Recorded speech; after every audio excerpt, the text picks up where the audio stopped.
This is a pretty diverse group of people up here. Pretty excited about this. I think that, I got this one. I think that someone tweeted, I can't remember whether it was on the Porcfest website, but they mentioned like the debate, Tone Vays versus 4 people on a panel. And I'm like, is that really how that happens? I know, I was like ready. I know, he came up before and he was like, I'm ready for this debate. You know, and I'm like, oh, no, we're talking about Bitcoin, the next 10 years, the journey, the growth, what we can expect. We have diverse opinions for a reason so that we can show, you know, what a bunch of people with very different backgrounds think is going to happen, which I think is going to be a really interesting conversation.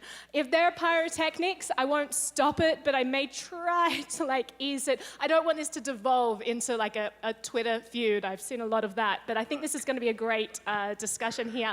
So I'll go ahead and introduce my panelists. My name is Naomi Brockwell. I'm a producer for John Stossel, and I also have a tech show that I run that mainly focuses on blockchain tech. We have Jeffrey Tucker.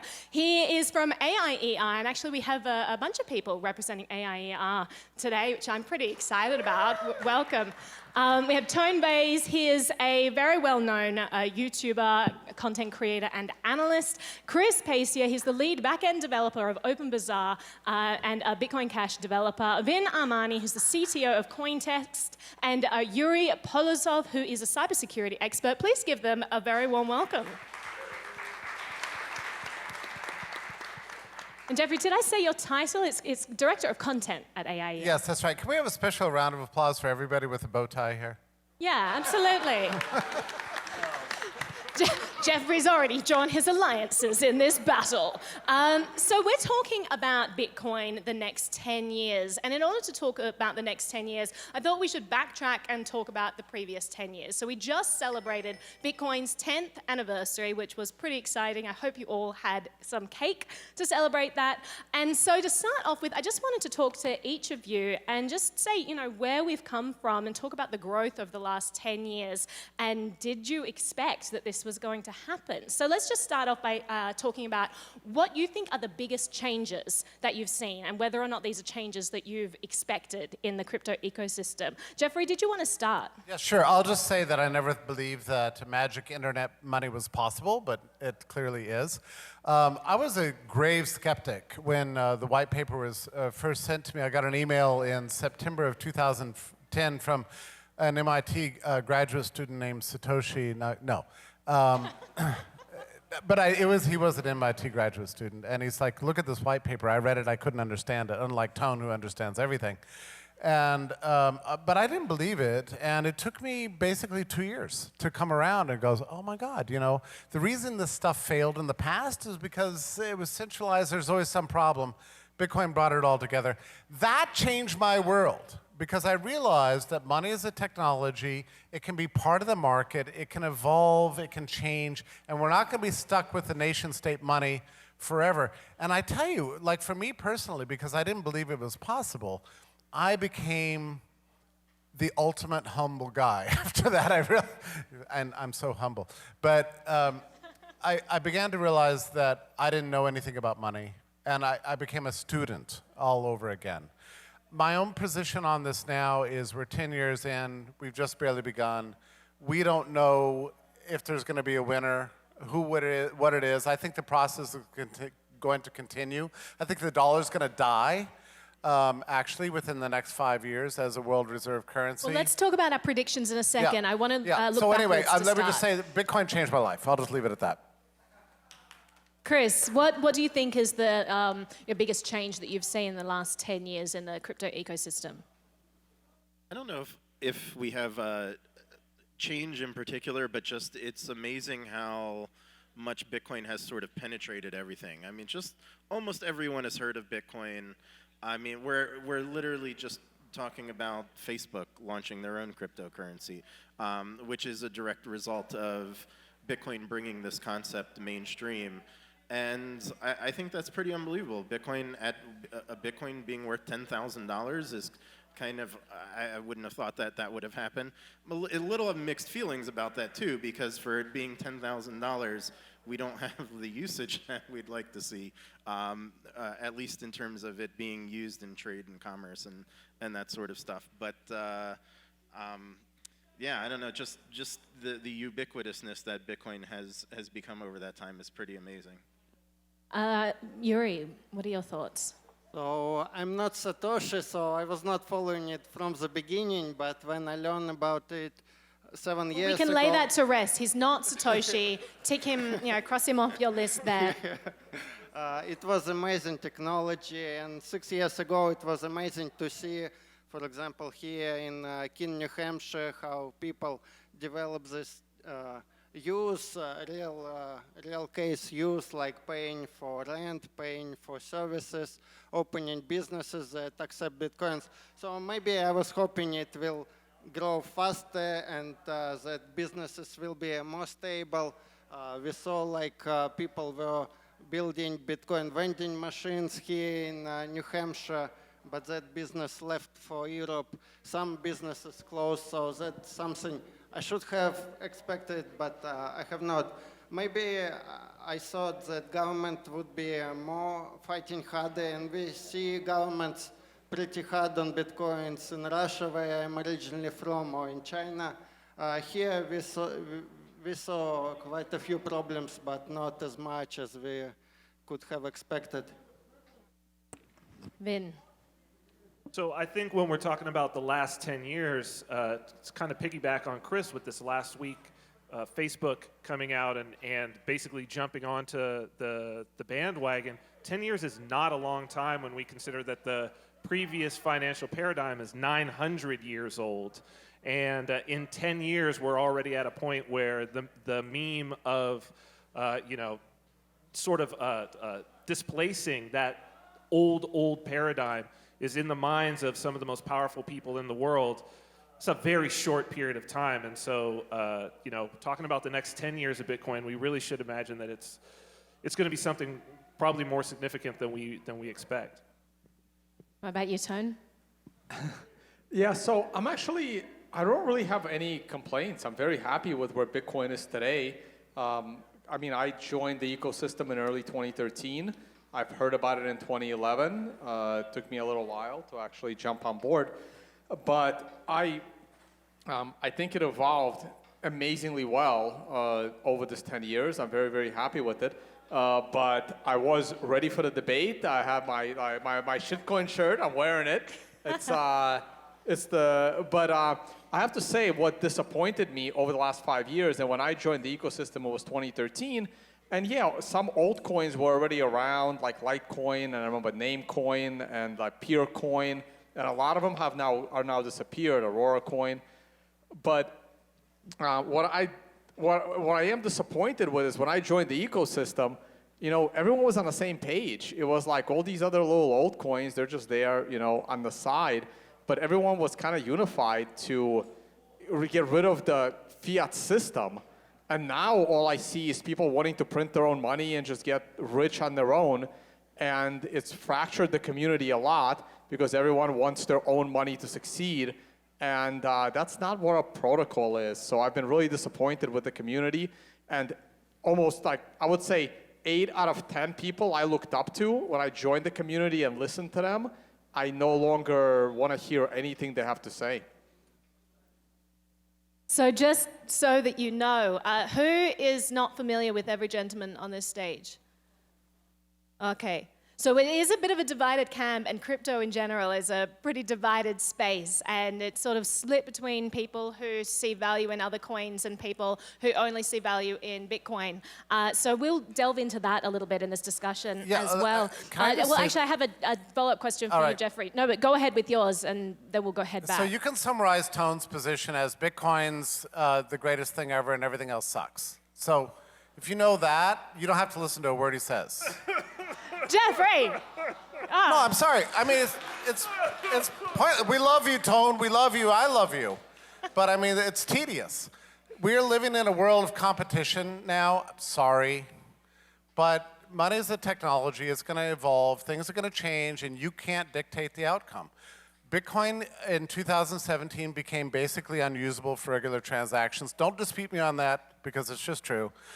Even though there's more transactions than ever, they're very expensive, very slow. That's because of the scaling problem. I don't want to turn this panel into a big scaling debate. I think that would be Please boring. do. That's exactly what you just did, No, Jeffrey. I That's just exactly don't. what I you just just don't. did. Because it's a pointless discussion. We now have choice in currency, and we now have brought market forces to the topic of money, which I never believed would happen in my lifetime. I think that's a good thing. Well, the issue of competition is definitely interesting because, I mean, a lot of people came into crypto because they wanted to see competition in money. Governments have a monopoly on the money supply for a really long time. We've seen no innovation. Finally, someone comes along and says, here's a money that can't be shut down, and that's exciting. But there is this thought that, you know, there should be competition, but only as far as Bitcoin. No other competition apart from that, which is an interesting perspective, but I mean, we'll go into that in a second. But let me do some follow-up questions for each of you. Tone, I'll start with you this time.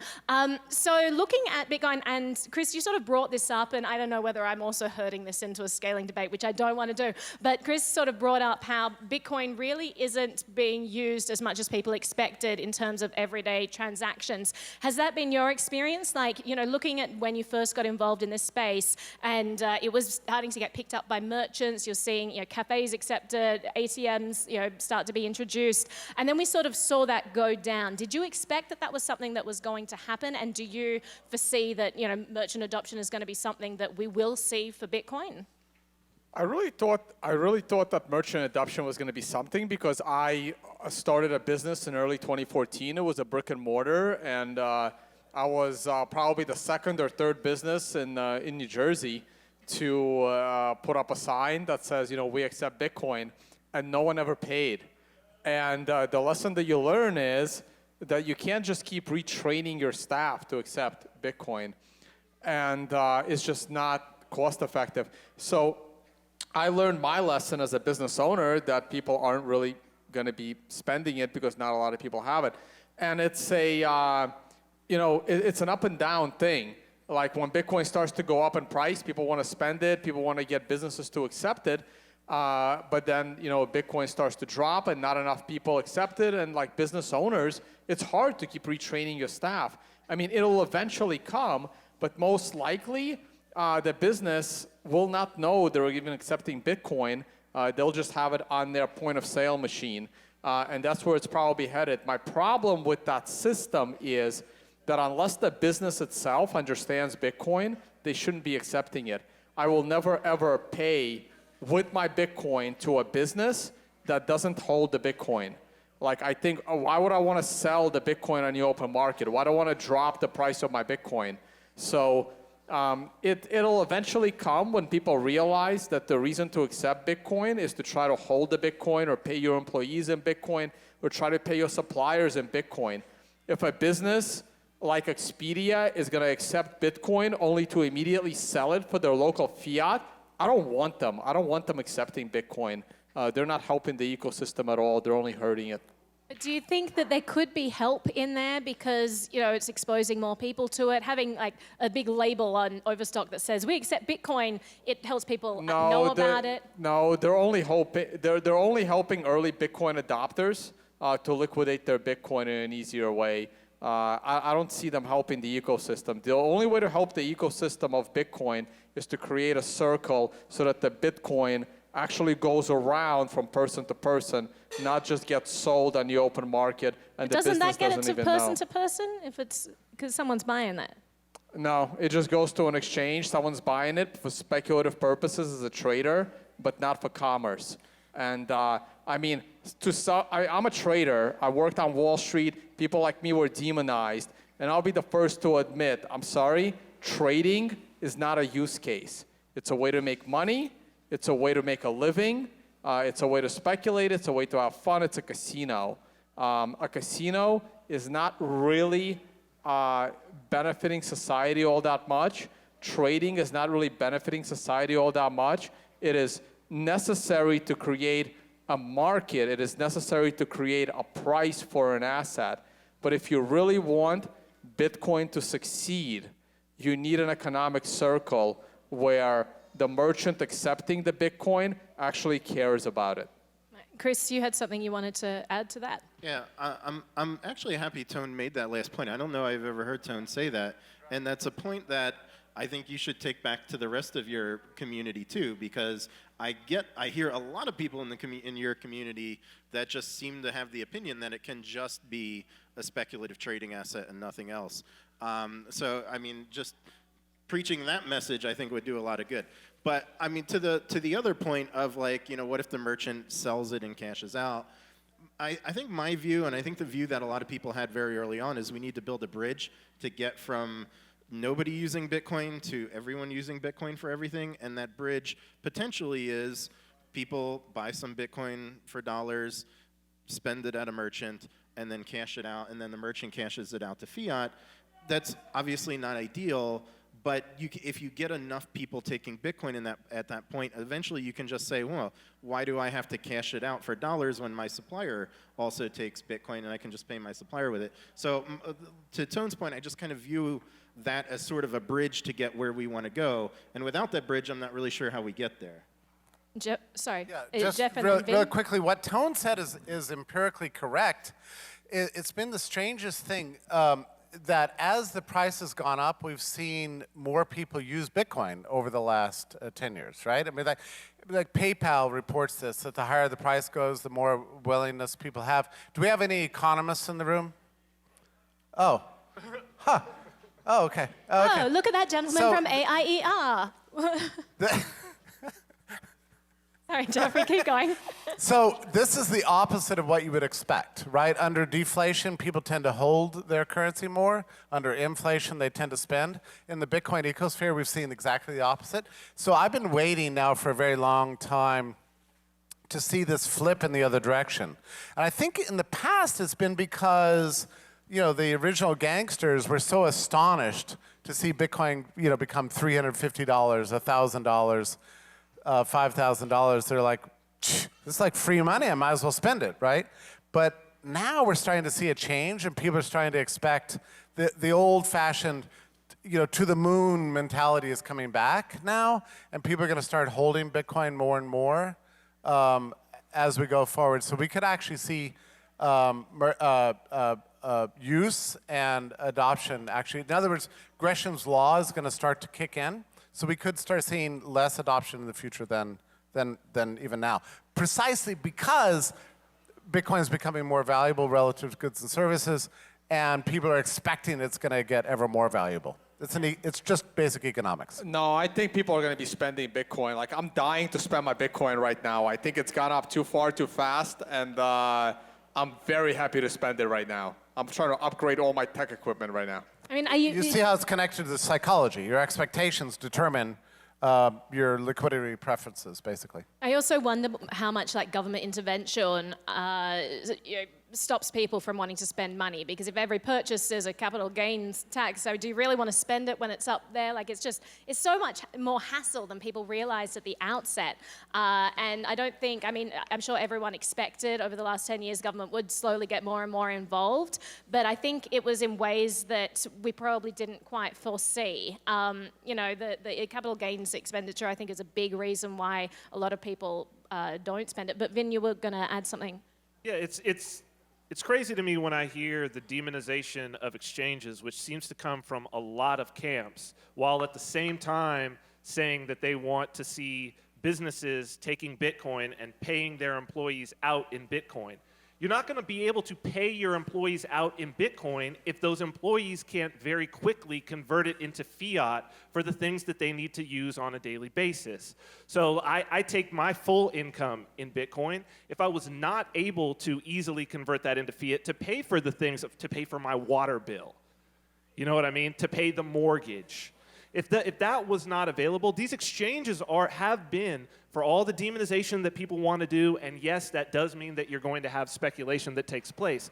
Were they not there, there would not be this bridge. We would not have the adoption. And so you don't get to have it both ways, Tone. You don't get to say, I want to see these businesses paying their employees, and then in the same breath say, well, but I don't like the fact that these exchanges are making it easy to convert into other currencies. It doesn't work. What is your preferred off-ramp? Maybe you could just share that with everybody. I love Uphold, actually. I've been Uphold. Yeah, the company. Explain that. Uphold.com. Are you talking about what's my preferred fiat off-ramp? Yeah. I mean, Are you talking about the company or the currency? No, from crypto. How do you move from crypto to fiat? So, I mean, I've got, so my company has several liquidity partners, but I personally use a company called Uphold. So I don't know if any people know that exchange, but it's Oh, wait a minute. actually I'm not demonizing the exchanges. I'm demonizing the business that has no intention of even offering their employees the option of taking a salary in Bitcoin, and the business is just opportunistic to accept Bitcoin to immediately sell it as a person pays. But you're putting the cart before the horse here, dude, because if you don't have enough Bitcoin to pay an employee in their whole entire salary in Bitcoin, like, you got to get there first, bro. You got to have the reserves before you can pay out of the reserves to actually pay your employees. Doesn't have to be a whole. Just offer your employees the option to take some of their salary in Bitcoin if your business is going to accept Bitcoin. And then maybe we will have a real use case for Gresham laws, because originally this law is applicable if, for example, salary is paid both in Federal Reserve notes and in Bitcoins, and taxes could be paid, and government requires you to pay, you can choose between two currencies, then people will choose to keep good currency for themselves. But right now, we are not yet in situation when Bitcoin should be abide by Gresham law. Maybe in future we will, like, there are some legislations around different states to pay some taxes in Bitcoins. There was some bill in New Hampshire, but right now that law is not quite applicable. So I hope in next 10 years economists will actually learn how it all works. Like all these discussions if Bitcoin have intrinsic value, and like what we discussed now, if like selling Bitcoin actually helps it or hurts it. No, I just want to say, quickly comment on something you said. This is like the one place where I can actually say this and enjoy it. We're at Porcfest. I think everyone here, if you have Bitcoin, you can be creative enough to avoid the capital gains problem. Also, we're not advocating this, as this is going to be playing on my YouTube channel. Definitely make sure that you dot all the I's and cross all the T's. So let's move on to that. Let's use that as a segue to talking about government intervention in crypto. Over the last 10 years, we've seen them dismiss it, ignore it, slowly move in, and now retroactively hurting businesses that were throwing this stuff around in like 2011. You have court cases now where people are saying, oh, in 2011, when no one knew anything about Bitcoin, no one knew whether the government was going to be enacting these laws, no one knew whether it was an asset or a currency. They were, using this, and now they're being targeted by the IRS and the SEC and all of these government agencies. So let's talk about the government intervention that we've seen over the last 10 years and where we think that's going to go. Is this going to get to a stage where the government might actually end up just banning this and saying, we know that it can't be stopped. There will always be fringe cases where people use it. But do you think that they could get so threatened by this that they enact a total ban? We've seen it in other countries. I'm wondering whether we think that's going to happen in the US, for example. Jeffrey, you want to start there? So I think it's important. Like, everybody here is convinced that money can be magic internet money and global and created out of a protocol and everything. And we're like, oh yeah, let's chill with that. The mainstream does not understand this and is not convinced of this at all. And you can see this from Zuckerberg's announcement the other day that he's creating a Facebook stablecoin. And the New York Times this morning was just hilarious. There's an article that said, what the hell is with this guy? He thinks that he can create a money that's for the world? Wait, nobody gave him permission to do this. Does he not know that currency and commerce generally is to be controlled by the nation state and our regulators, appointed by our politicians for whom we vote? We, the people, have to control, not private monopolies and big companies creating money for the world. This has got to be stopped. This is in the New York Times this morning. And for us in this room, it's hilarious because we've already crossed that bridge. We know what the future is not money created by the nation state. We're already there. But for the mainstream of America, and mainstream opinion, they're nowhere near this. But that's why I think that the Facebook stablecoin is actually really important for us, because that's going to be the thing. It's going to be more targeted than Bitcoin. It's like what Zuckerberg is doing is taking a lot of fire for what would otherwise be go to the crypto community. I mean, frankly, the New York Times and so on, all the mainstream voices out there dismiss crypto, even to this day. Even though we're at a $300 billion market cap, they still think it's like a big phony baloney. They don't consider Facebook to be a phony baloney. So it's going to be important. I think it's actually beneficial for us. Phony baloney. I love the way to speak, Jeffrey. So yeah, just on that point, before I go to you, Chris, like I also wonder whether Facebook being targeted at the moment is because it's centralized. And I wonder if the government sort of not quite going out and banning it is because they recognize that they don't have the ability to stop Bitcoin, but they do have the ability to shut down a central organization. What are your thoughts there, Chris? Yeah. I'll give you my thoughts on that in a sec, but just for the prior, it might be interesting to get the thoughts of people on the panel too. But you know, you have the as far as regulation goes, you kind of have the the Uber model where it's you grow so big by the time the government realizes what hit them, that it's too popular to outright ban. And I don't know if I have an opinion. I'm kind of on the fence as to whether Bitcoin has reached that point or not.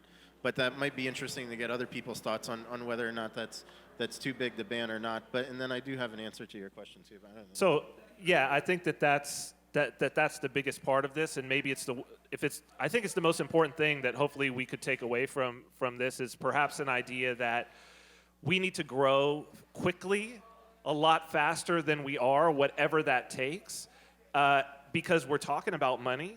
And already the financial influence of those people who are in Bitcoin and other cryptocurrencies is growing, and that we should be starting in places like New Hampshire and spreading out, like we should be getting out in front of this with the money, regulatory capture on our side, and use against the banks what they've been using against all of us, and Bitcoin's the opportunity to do that. I think it's really important. Yeah, I agree that this Facebook coin Calibra Libra that was announced just couple days ago in some final shape. It will be a big deal, and it's not only Facebook coin, it's also Uber coin, Lyft coin, MasterCard coin, and so on.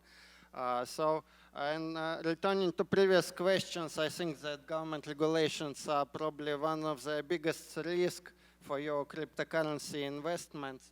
And it could be a total ban, but I think it's unlikely in the next 10 years. But it doesn't have to be a total ban. Like, for example, I left Russia by that time, but in Russia it was not total ban. It was just some recommendation that companies using cryptocurrencies might be involved in some money laundering. And just that recommendation of some central bank or similar authority made pretty much all businesses that started to accept cryptocurrencies in Russia to stop it.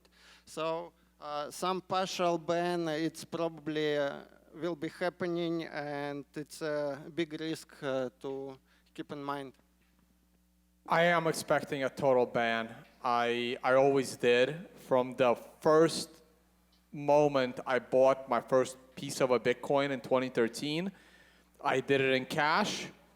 To this day, I have never used my Bitcoin in connection with my government identity. I have never bought from purse.io. I have never ordered anything to my actual address. I have never bought anything with my Bitcoin that required anything more than an email address, because I am expecting governments to be very hostile towards Bitcoin. I hope I'm wrong, but I will be better. I'm being cautious. Basically, I want to make sure that the government has a real challenge to connect me to any Bitcoin activity, because I think they will get hostile. Do I think they will lose? Yes. Do I think they will make it difficult for us? Yes. So that I remain nervous to this day of the situation, and I think it's coming because they're not going to walk away from their fiat currency so quickly. Now, we can talk about the Facebook situation all day. I'm not going to spend too much time on it. I don't expect every single company in the world to start creating their own currency. I think that's ridiculous. I think Facebook is about to have a serious problem with the US government and every other government explaining to them how their currency is actually totally centralized and it's not a threat to their actual national currencies, but they described their currency as a threat to the national currencies when it's not. It's way more compliant to the national currencies. It's not competing with Bitcoin, but we'll see what happens there, and we'll see where it goes. Can I ask a question about Facebook coin? My apologies. Okay. It's a stable coin backed by an asset reserve of some sort. Does anybody know what is in that reserve besides dollars, yes, but anything else? They have not specified what those asset reserves are. My guess is it'll be other fiat currencies and like bank deposits. What I think it should be is maybe some fiat currencies, but to be honest, I think that it should be, I think some of the best currency, I mean, I've been one of the guys that's been preaching that the stock market and private equity of companies is a safe haven for your assets. So if I was Facebook, I would put Bitcoin in that basket. I would put a piece of the S&P 500 in that basket and other things, and gold in that basket, along with fiat currencies. I would make that a really diverse portfolio to back their stable coin. You hear what's happening? This is Hayek. The one thing we do know about this is that these are interest-bearing accounts that they're in, because the secondary coin that they're giving to all of the Libra investment token is all based on the fact that the people who are getting those, this consortium of other Uber, and I think Andreessen Horowitz is in there, and some other companies, Visa, that they're all going to be earning interest based on these. So these are, it's probably a Swiss bank account with just fiat. Well, I think they did say dollar, euro, yen, and some other ones are going to consider. I think they didn't give the quantities, but they alluded to that, and like treasury bills, like short-term government securities. Right? It's I think by a vote of their membership or something. Like, unless Facebook, unless they have a decent, like in that basket that underlines their currency, unless they have a decent fraction of that is not controlled by governments, there is nothing innovative there. There is nothing new there. If they're not going to put Bitcoin or stocks I would disagree of with you companies there, Tone. in there, they might as well just have the US dollar. It will be more stable than whatever the hell else they add to it. I mean, one thing that I would add to that is what's innovative about this and what excites me. I mean, I'm not that excited. I think that the world of Facebook coin is just another realm for people to have their finances tracked. I wouldn't encourage anyone to use it. It's going to be no different from traditional finance in that regard. But what I do think is interesting and what is different is that it's going to be an international currency. And I think that's huge. It's the payment system. I mean, it's the blockchain. I mean, that's awesome. Yeah. So the way their network works, and this maybe is getting back to answering Naomi's question, it does have these centralized choke points. So they have their reserve where they hold the coins, that's centralized. And you know, obviously the backing by dollars and all that. But the network actually, and the validation of transactions is also centralized. But the moving of coins is still being done in like a peer-to-peer network similar to Bitcoin, where anyone is capable of creating an address without their approval, without the approval of Facebook or any of these companies, and sending money without the approval of any of these companies. Now, obviously, because they're the ones validating the transactions, they could conceivably turn off the validation for your transactions, but its underlying architecture is a little bit Bitcoin-like under the hood in that sense. And what will be interesting is how much Facebook kind of insists on like that's not negotiable in front of the regulators. Because right now, you know, one of the ways we can skirt around AML KYC is like if you only use Bitcoin and you don't cash out from Bitcoin to dollars, you never get hit with the AML KYC, right? If you stay in the network. And Facebook's saying, well, our network's the same way, that we only need AML KYC to get from dollars into Libra, but once you're in Libra, it's this open network where anyone can transact, and there's no AML KYC. And the regulators are, wait a second, you're going to be transacting in a token partially backed by the US dollar without AML KYC, like their heads are going to explode. And it'll be interesting to see how much Facebook says this is not negotiable, that we're not going to give in on this particular issue. And they've been so good standing up to government so far. Well, we have seen other companies like Apple has really been like non-negotiable on like phone encryption and stuff like that. So I guess it's a wait and see. Yeah, but Facebook itself is a better AML KYC than any government, right? Like Facebook knows everything about you, right? Like Facebook's AML KYC is better than any government.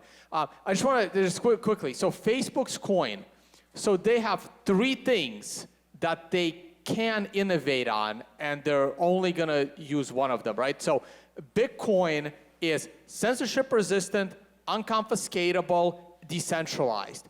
Facebook will not do that. So that's out, right? That's the one thing, they just can't do it. What Bitcoin did between 2009 and 2011 is not replicatable. This is also why I think all altcoins will die due to economics, not because I want them to die. Economically, they will because it's not replicatable. The decentralization, Facebook can't build it. You can't just build decentralization. It has to naturally happen. So Facebook cannot compete in the unconfiscatable, censorship-resistant value transfer. So there's 2 other things that Facebook could do. One, it could back their currency by something that is unconfiscatable and is censorship-resistant. I don't believe they're going to do that. They're not going to add Bitcoin into that basket, okay? So therefore, on the second layer, they're not going to do anything innovative either. The one thing that Facebook can do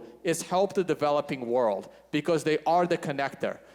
People in the Philippines are communicating with people in Thailand, and they can just send Facebook coin to each other. So Facebook could help the developing world with a shitty currency, with Facebook currency, if it's mostly US dollar, it helps them a lot. So they can't do it. The risk that Facebook takes is if a country like the Philippines doesn't like the fact that half of their population is no longer using their own currency, they're gonna ban Facebook, the way Uber gets banned in half the world. So that's a risk that Facebook takes. There is another innovation associated with Facebook Libra, and that is the destruction of central banking, okay? So this is actually not an insignificant point. Just reflect for a moment on what central banking was. The idea is that within the geography of a nation state, all money would port through a regulated banking system, and all those banks would be centralized in a single bank that would process all the payments and manage all the payments, and then manage the currency in a kind of a Soviet-like way to bring about certain results, whether it's smoothing out business cycles or keeping inflation tame, but basically is macroeconomic management. That whole model, which sucks and never worked anyway, but it's intellectually contingent upon a monopoly of currency. If you come up with a new currency that is not part of the nation state, not part of the central banking network, and lives outside that system, you have smashed that monopoly. Like, it doesn't mean that it has to go, the central bank has to go away. It means that the monopoly is ended, and that, in effect, eliminates the entire rationale for the central bank. And let's not forget, the central bank is the thing that gave us massive government debts, a loss of liberty, tyranny, war, massive death, and so on and so on. So this is not an insignificant point. Let me just play devil's advocate here for a second, Jeffrey. So we have an organization that is notorious for spying on people, notorious for saying, yes, fine, when the government says, give us access to this data on these people that you've collected. And now we have all of these hearings where the head of this organization says, yes, I believe the government should have control over Facebook. I think it should be broken up, etc. What is the likelihood that this is this Trojan horse, that this team puts out this thing that says, yes, we aim to one day become decentralized. We can't get there yet because of scaling, etc. Let me follow the thought through. Then the idea is the government comes in with this hearing saying, okay, well, maybe we'll allow Facebook if it's primarily backed by the US dollar. What you've then created is a worldwide US dollar that everyone's going to be used. They've made the US dollar the global currency of the world. It already is a global currency. I think it's exactly the opposite. It is a Trojan horse, but what's inside that horse is a competitive currency. It's not the U.S. government. Even if it's like primarily backed by U.S. Treasury bonds and the U.S. dollar. Look, the U.S. dollar is not going to be the world reserve currency in 5 years. It's going down. So I don't worry about that. You don't think that this could be their pushback, their way of saying, well, let's try and keep a piece of this pie? No, Facebook is a business. They care about Facebook more than the U.S. government. The important part there is that what is the business that Facebook is in? And the business that Facebook is in is, as you say, getting all of our data. So already they know what we're interested in looking at and potentially buying, but to go all the way to the full panopticon of every piece of economic activity, I don't think that's helping the third world. Like, I think that's turning the third world into slaves, really. Because if you've got everybody's economic activity, political dissidents are out. You're going to know who's backing, the opposition. You have an insane amount of control, and it's something that's the level that we should be thinking about it on. I don't think it's a Trojan horse for the U.S. In that way, I totally agree with Jeffrey that if anything, it's potentially we're seeing the new state regime, which is going to come from technocratic corporate background that could supplant this old model. This is potentially the Trojan horse for that. So interesting. So the next 10 years, you see things like Facebook Coin still being around, but perhaps being like a tool of these entities. Jeffrey sees it as the next 10 years. The thing is that you can look at how annoyed people are by Facebook. Like 10 years ago, everybody loved Facebook. Now, most everybody thinks this sucks, okay? I think the same thing is going to happen with the Libra. It's going to be initially like, wow, I don't have to use a dollar. This is really fast, this is really cool, it's really cheap. Wait, is there anything else that's like that? Oh, here's the crypto market. I think it's going to onboard new people to crypto and give us, I'm sorry to say it, some legitimacy that we've lacked. So let's look forward to the next 10 years. And just going on that and what you initially spoke of today, Jeffrey, you were talking about people's changing perception of money. And that's also what you're talking about here. Once you get people thinking differently about money, then you show them what the options are. Perhaps, they'll come around. Do you see in the next 10 years people will come around to Bitcoin? So Hayek writes about this. And just how we've lacked a market in the production of money, that we don't even know what that looks like and what that feels like. We've just always assumed that government made money, just like, if the government made tennis shoes, we'd think there was just one tennis shoe or one shoe, And suddenly it's like the new guy shows up and says, no, there's other kinds of cool shoes. And that's really what's happened with this money. We didn't know it was possible, but now that we know it's possible, you can't hold the market back once it starts. So we've entered into a new age, and this is very interesting for Americans in particular. Like, most people in the world are aware of competitive currencies. Like, you go to most countries, and there's 2 or 3 currencies you can use, Not in America. I mean, most Americans think there's only $1. They're not even aware there's a New Zealand dollar, an Australian dollar, a Canadian dollar, right? We're weird people, right? You know this. And so we're unaware. But now Americans are going to be newly socialized in the possibility of a different kind of money. And I think it's going to change everything. I don't think there's no going back. Once you've innovated something as remarkable as magic internet money, I don't think that history will ever be the same. The government's money monopoly is on its way out, and we're never going to go back to that world. Chris, what are your thoughts on the next 10 years, your predictions? Is this changing perception of money going to be helping us? Is it just going to be co-opted by government? What do you see? Oh, I definitely think it's helpful. I'd reiterate a point I made in our discussion the other day. In fact, this was Naomi's point. I'm stealing from her. I agree with it already. Very well said, Chris. But, today we've got no financial privacy, right? We have this very interesting dichotomy with people are very concerned about the government spying on their communications. And any encroachment on our communications, and everyone's all up in arms and ticked off. But the government spies on all of our finances. And not just government, but like our banks just sell our information. I mean, we've got no financial privacy at all.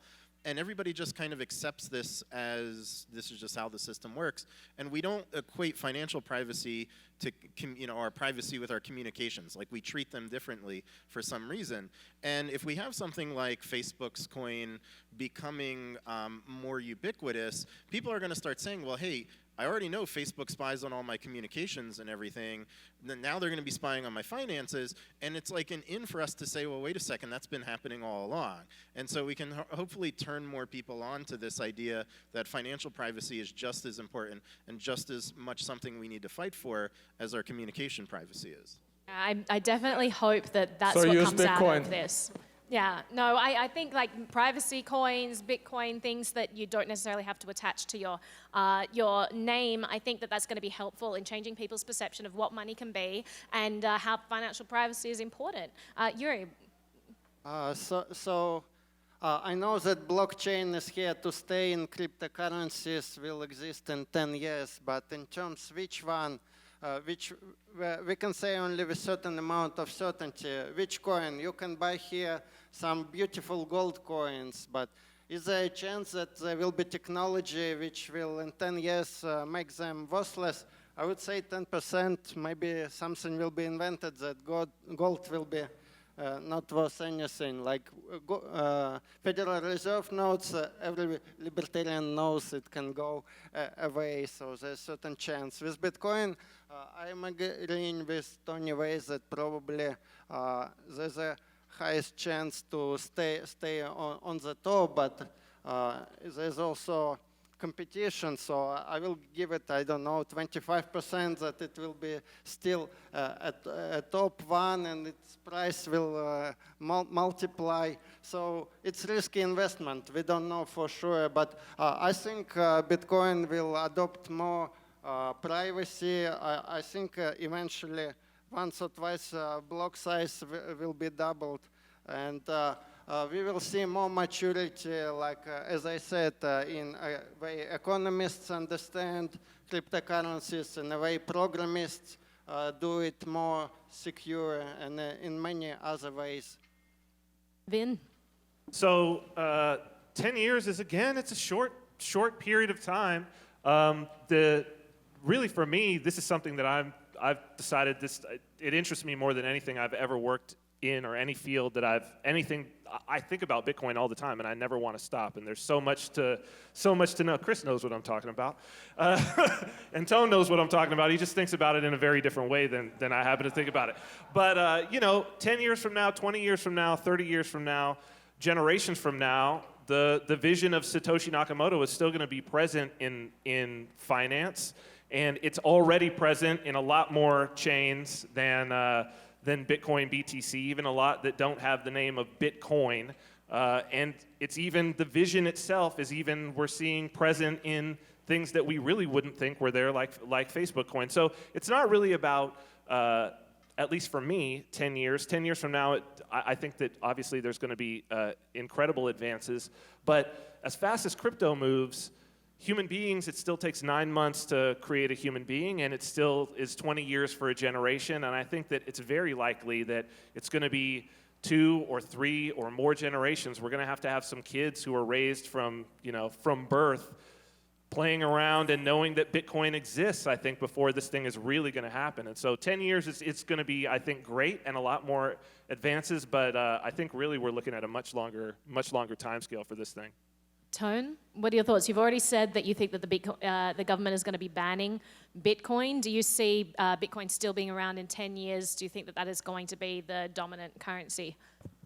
Yeah, no, I still see it being around. It's just a fear of mine. I'm not saying that they will. We'll find out. Bitcoin will definitely be around, and that's why I only believe in Bitcoin. I only hold Bitcoin, because I think that's the only one that has a chance to fight against the government, because everything else, any other project, forget every other currency, every other project in general in the crypto space has a leader and a corporation and an office and people that could be coerced and gone after. The only one that can actually be resistant to government force is Bitcoin. And that's why I remain a Bitcoin believer. and I continue to hold my value in Bitcoin. And that's what I see for the next 10 years. I see a big battle, and the more people that just don't help Bitcoin, but try to help some other project instead, they're just diluting themselves and putting themselves at a bigger risk because they could be coerced. And those projects will be taken down if the government wants to take them down, all of them. So that's what's been disappointing me, is the fact that people aren't helping to make Bitcoin stronger, so when the hammer comes down, because they will take down all of those other ones, the ones they can't take down is Bitcoin. So the more you can help, the easier the fight will eventually be. So the final, just as we're wrapping up, a question, and I'll start with you, Tone, is about privacy. So one problem that people see with Bitcoin is that it inherently lacks privacy. And the team, in order to, as you said, be very conservative and secure the network and make sure that it's the most decentralized thing possible, they've been very hesitant to make changes, add privacy layers, etc., which makes people, some people hopeful about some privacy coins out there. Do you see the potential that some of these privacy coins could take some of that market share? Look, you can build the most private text messaging app in the world. If 10 people in the world are using it, you're not private, okay? What you need to do is you need to build privacy on the one thing that people are actually using.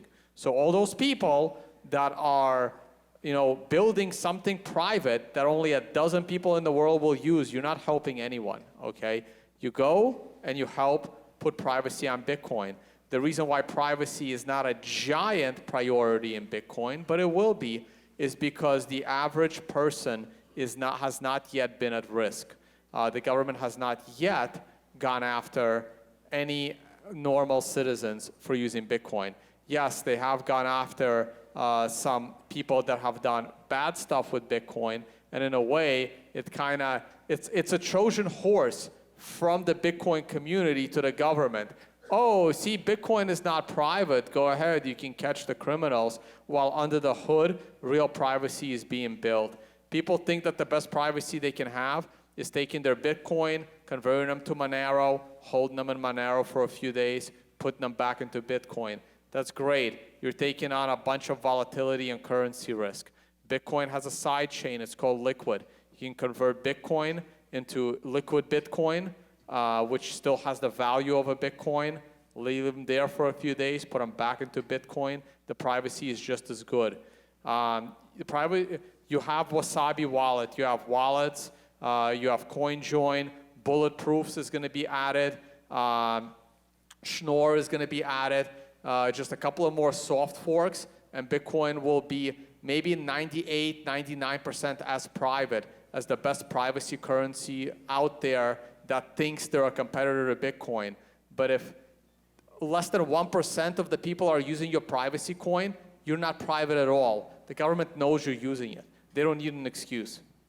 Vin, do you see a future where we will have financial privacy? Do you think Bitcoin is going to play a large role in that? I think it's an interesting question, but I think it's actually a moot point.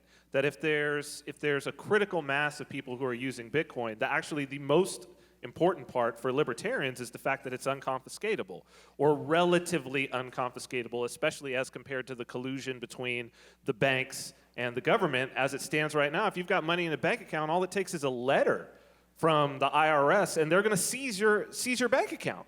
And so what it really comes down to is, okay, fine, if there's 20 million people in the US who are all using Bitcoin, and that's their main currency, they earn their income in that, and then they just decide that they're not going to file whatever taxes they have to file. Okay, really, try and go expend the manpower for 20 million people to try to take their Bitcoin. It's just, it's not there, and that's really what it's about.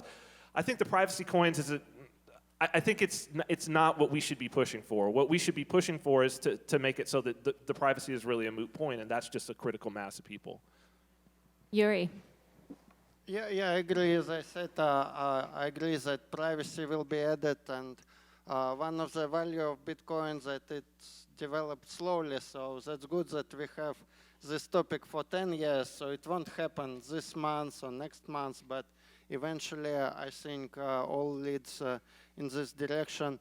And it's interesting that even larger organizations, like established ones, financial, when they were thinking about cryptocurrencies, if they are obligated by law to keep privacy for their clients, they're saying, so how we will put it all on public blockchain? It doesn't work with the way we are set up. So maybe even some of them want more privacy from cryptocurrencies. Chris? Well, I mean, Tone just said an awful lot of stuff I disagree with, but we'll let that slide. Hey, no. You're welcome to rebut some of it if you want. But I'll just say, I mean, I think, I don't know, as far as privacy goes, it's interesting to experiment with different technologies and different coins. I think it's harder to add privacy in the Bitcoin than Tone just made it out to say. And in fact, like his statement's kind of a little contradictory. Like, we're going to add this in the Bitcoin, but yet nobody controls Bitcoin. So like, there's some contradictions there. But I think he's also overestimating the degree to which like Bitcoin has completely captured this entire market. Yet it's the #1 coin in terms of market share, but its market share is still only hovering just over 50%. There's still, it's not impossible that other coins that have better properties and better attributes could surpass it. It's still kind of very much in the infancy. And if you look around and say, you know, how much usage is Bitcoin getting versus all these other ones, at least in terms of medium of exchange, it's not much, right? It's not much of a difference between BTC and other ones. No, that's a ridiculous statement. The overall That's usage, a ridiculous statement. The overall usage is very tiny, right? Like if we compare, let's say, Bitcoin to the US dollar, it's not a drop in the bucket. And the fact that Bitcoin has 100%, 200%, 300% more of that drop in the bucket is still a drop in the bucket, okay? So there's still a lot of opportunity for other ones. Are we talking about Bitcoin versus traditional currencies, or are we talking about Bitcoin within the crypto space? Because look, Bitcoin might only be 60% of the crypto market cap, but it's 99% of transactions. That's why they're expensive and slow that everyone complains about. But those transactions are exchange transactions, dude. That's where you're getting. They're actual usage transactions. Bitcoin is the 99% of all usage transactions. That's why you all complain why it's slow and expensive. And how do you have this metric? Reality. But my No. That's How do you have a metric that you can tell the difference between that what the use case of a particular Bitcoin transaction is? Someone buying something with it. Tone, And how does that? You can't see that on the blockchain, bro. Tone, Bitcoin does 3 transactions a second. You mean to tell me that's not tiny? They're actual transactions to buy shit. That's useful to your life. Visa's doing 2,000 transactions a second. Bitcoin's doing 3. Like the opportunity is there for some other coin to come along and do 6 a second. It doesn't matter if your cryptocurrency can do 8 gazillion transactions a second if no one is using it for real commerce. So where is this additional real commerce that's with Nobody's using any of the currencies, bro. Bitcoin! People are using Bitcoin every day. You do not have any evidence of this. You cannot look at a blockchain and say, oh, that's a pizza purchase. Oh, this guy bought shoes. Oh, that guy paid his employee. That is not how the Bitcoin blockchain works, and you know that. So you can't say what the use case is of any given transaction. You can say there's more transactions, and that's fine, but there's more trading of Bitcoin that's taking place. Jeffrey's like looking over to the question, but I'm really You're trying to convince me that using the euro in America is more useful than using the dollars. I can't prove to you that no one in America is paying with euros. The reality tells me that no one in America is using the euros. I don't need the government database to tell me that no one in America is using the euros.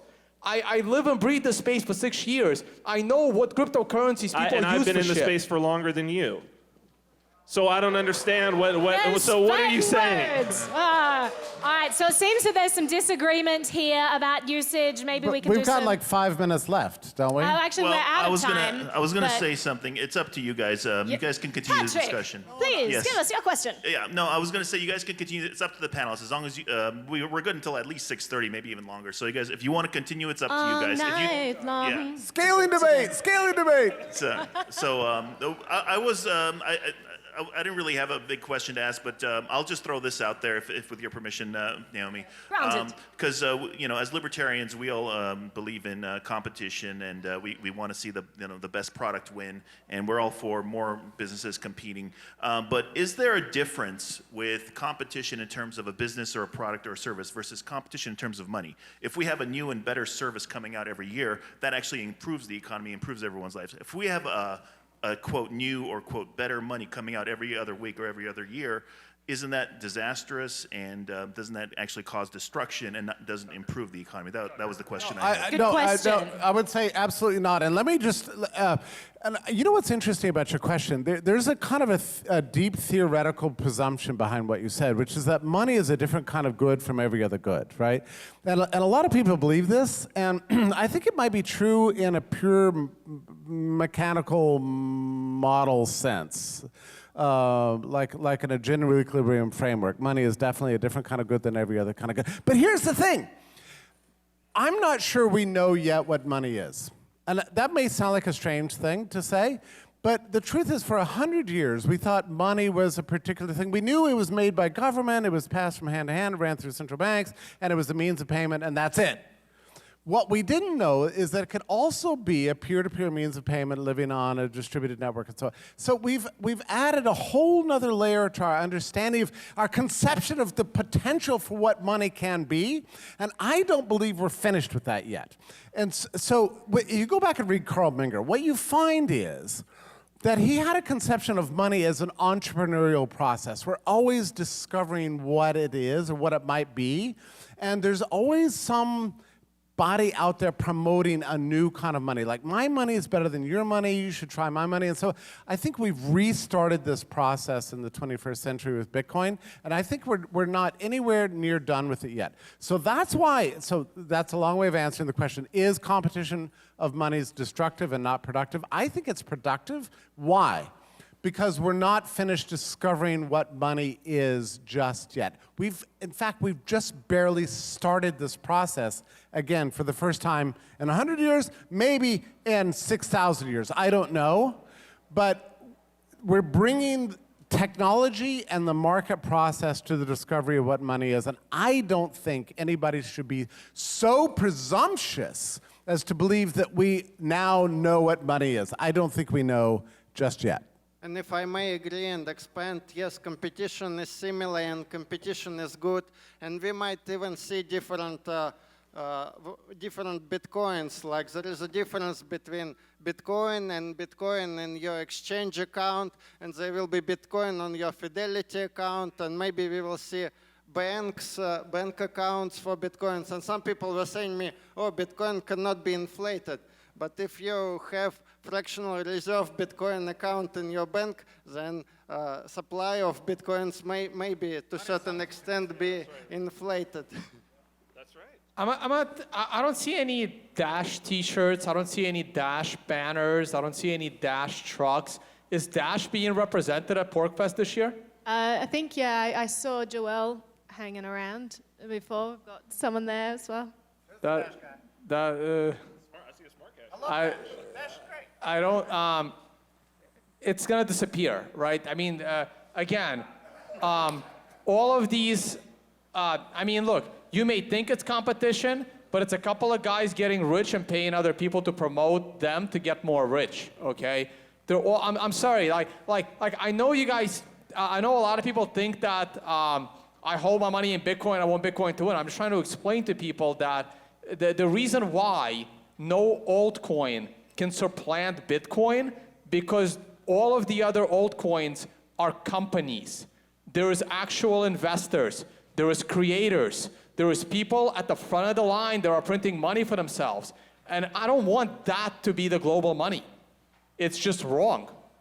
Chris? Tone, that's just not a true statement. I volunteer my time for free. I don't get paid to work on BCH. Unfortunate. And I mean, I can just speak for like BCH. We've got maybe 7 or 8 full-time developers. BCH is a minor exception because BCH was a fork of Bitcoin. It wasn't created by one guy from scratch. Okay. So we have exceptions to the rule. One thing I'll add before I get to Max's question there. So Scott Stornetta, who cited 4 out of the 8 citations in the Bitcoin white paper, he has an interesting idea of blockchain. He was like an early inventor of like an early conception of blockchain.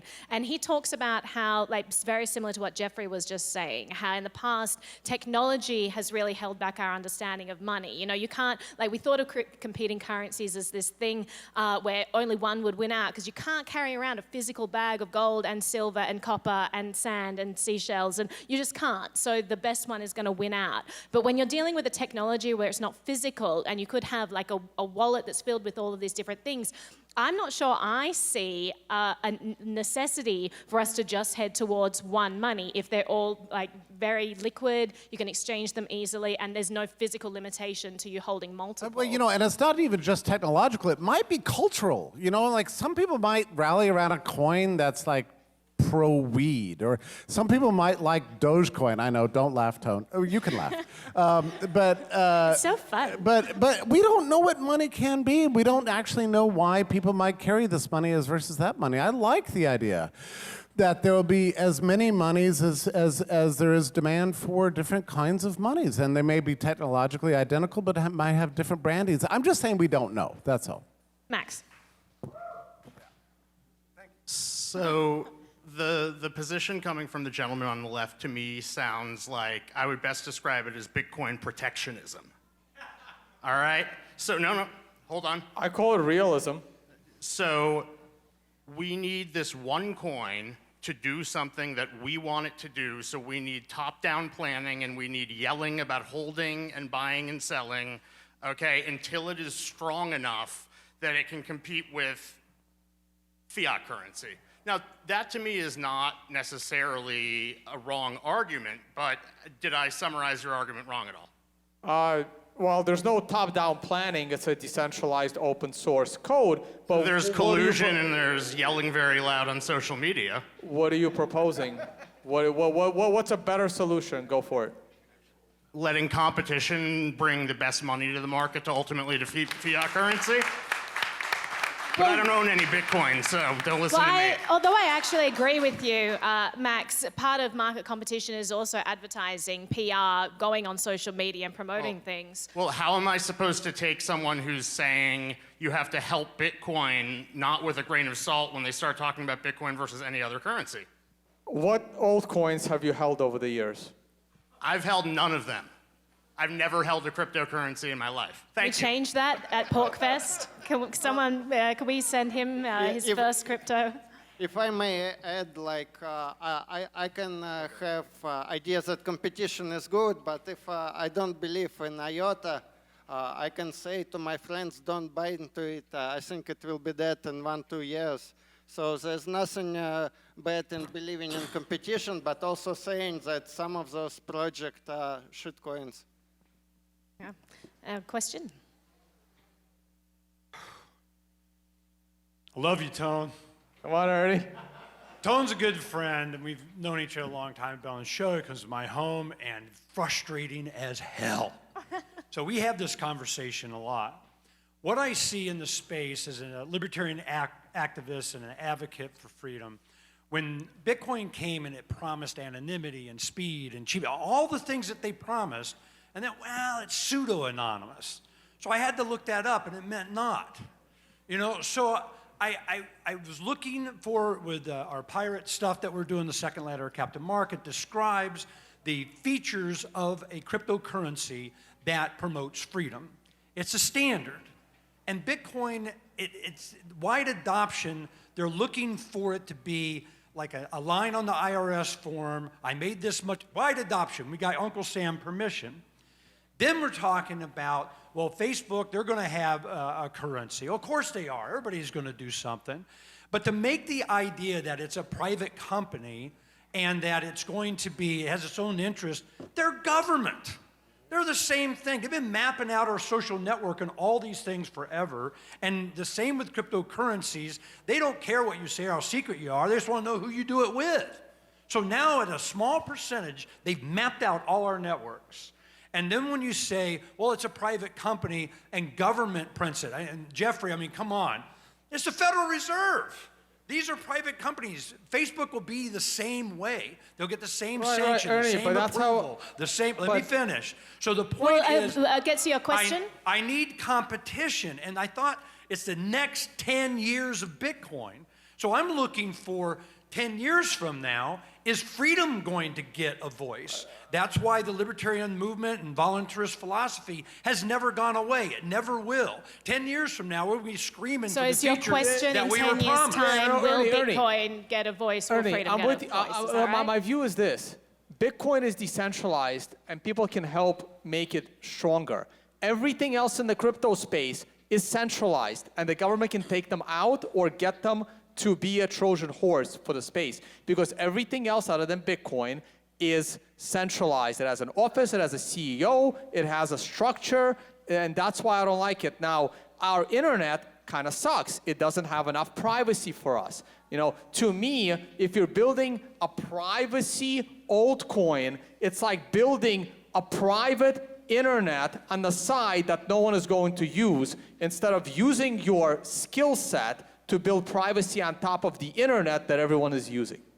I have no doubt that the dollar will be the predominant asset that is in the reserve of the Libra, right? For now.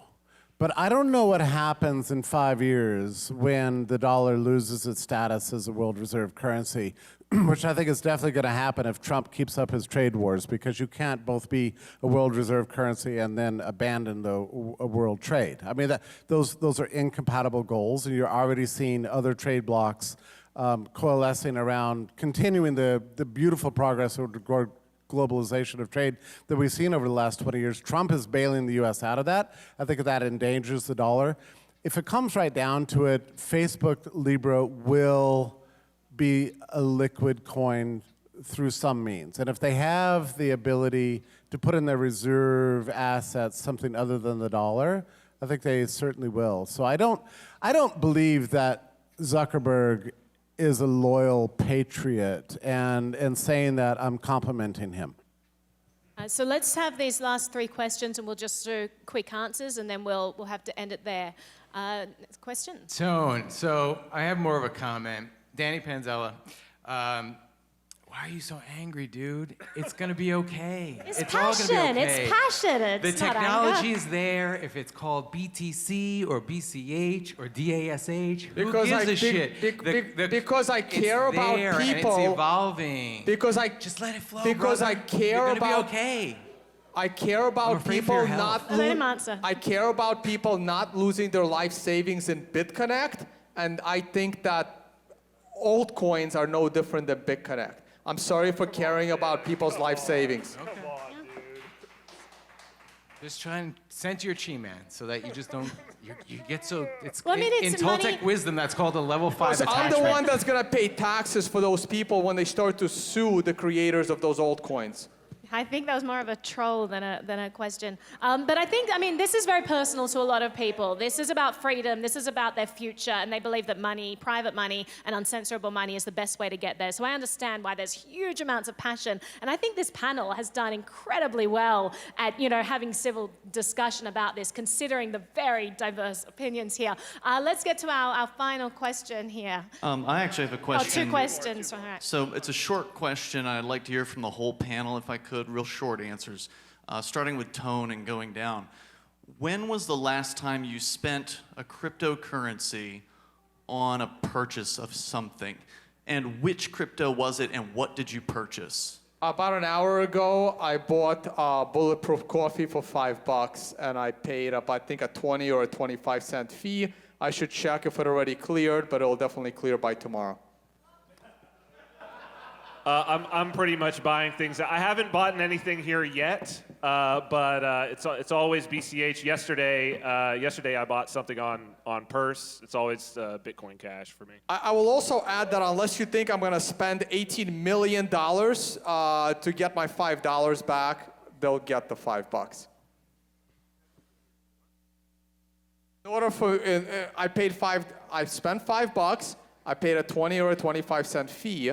It may take a day for them to be able to respend it, but unless you think I'm going to spend $18 million trying to double spend that transaction, they will get it because a credit card could be double spent for like 30 days to 90 days out.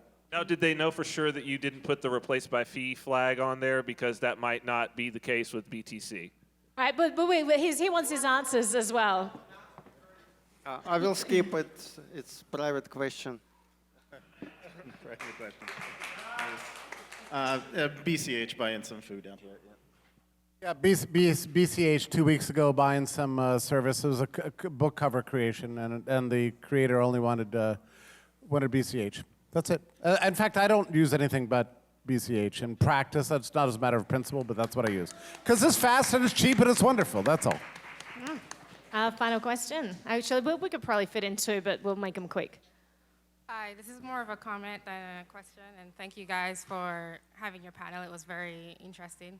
I wanted to comment on Facebook and their Libra coin, because one of the things that I find most, I would say, troubling about the crypto space is that it's very geared towards technical users, and it's not very intuitive for people who are new to the space. And I think that people who are more technically inclined could learn a lot from whatever Facebook decides to do, because they're so consumer focused. They're also, I guess, with whoever they're selling data to, they're also focused on them, but they're very consumer focused. And I think that developers or people who develop apps for people to use cryptocurrencies can learn from how they market and how their user interface is worked out over time. So I just wanted to comment on that. Yeah, I may even have been Vin who said that Facebook was probably going to help us figure out what the user experience is supposed to look like. Because up until this point, we're doing a terrible job on user experience in the cryptocurrency. Yeah, they're gonna spend a ton of capital to do the type of work that is the expensive design. We've been missing designers. No, but and one of the reasons, and you're exactly right, but I think one of the reasons our user interfaces suck so badly right now is that, and they're getting better, is that we've spent so many resources and time complying with the GD regulations that we haven't been thinking about the customer. I don't think that's the crypto space's fault. I think that's the trolls in the government that have been annoying the hell out of us for 10 years. The next question. Sorry, could I just add that I actually don't like Facebook's Libra coin at all, but I think that's something that could be. I think we're in agreement on that for the most part. I think the Libra coin is better for most of the third world than their local currencies. If Facebook ever actually gets it running. Right, if the government lets them do it as Even if it's grossly technologically inefficient because they don't know what a blockchain is. Final question. Yeah, I just wanted to say that the value of money comes down to its cost of production. So that's possible in Bitcoin, and I don't know to what extent in BCH. And that's basic economics. Eventually, the value of money comes down to cost of production. Isn't that labor theory of value economics? Whether it is Germany, Zimbabwe, or Venezuela, we have seen, they keep printing money if they have to. So which currency which cryptocurrency does that, if there's a basic economics, so which cryptocurrency meets that definition? I have to disagree with that statement. The value of money comes from people's confidence in that money. Right. And this is why the US dollar is the world reserve currency, because the world has most confidence that the US government is the most responsible government in the world on a large scale in not printing too much money. And Bitcoin, I believe, will be the next most confident thing. Like, I am very happy to hold my savings in Bitcoin. I will not hold my savings in any other crypto I think I would rather hold, the Venezuelan currency longer than I would hold an altcoin. That's how it is for me. Because to me, they're about the same. They're going to go down to zero all the same. Chris, you wanted to add something? Yeah, I don't know. Maybe I could rephrase your question. But normally in markets, as stuff is produced and as the supply goes up, the price ends up falling and it tends to settle at the cost of production. Is that kind of what you're suggesting? Okay. Yeah, that was the only reason that gold was the medium of exchange for a very, very long time, because the cost of production was stable across the world. So the way these cryptocurrencies are working is the protocol. BTC works because of the cost of production is very high. If it was very low, the price would be very low. Well, the cost of production, it's set by the protocol, the moment right? the cost of production of BTC goes down, many miners come in. So the cost of production almost matches the value of the Bitcoin. Okay. Hey guys, don't underestimate the Venezuelan paper currency. That will make awesome gifts one day. But when your blockchain completely disappears because nobody has a node, there's not even a collectible left. Nice final words there. Well, a huge thank you to our panelists here. This has been a wonderful discussion. I've really appreciated your time. And could you just give them a round of applause for being here? And a round of applause for Naomi, please. Round of applause for Naomi. Yeah. All right, thanks so much, guys. No fisticuffs either. I'm not sure whether I'm glad or disappointed.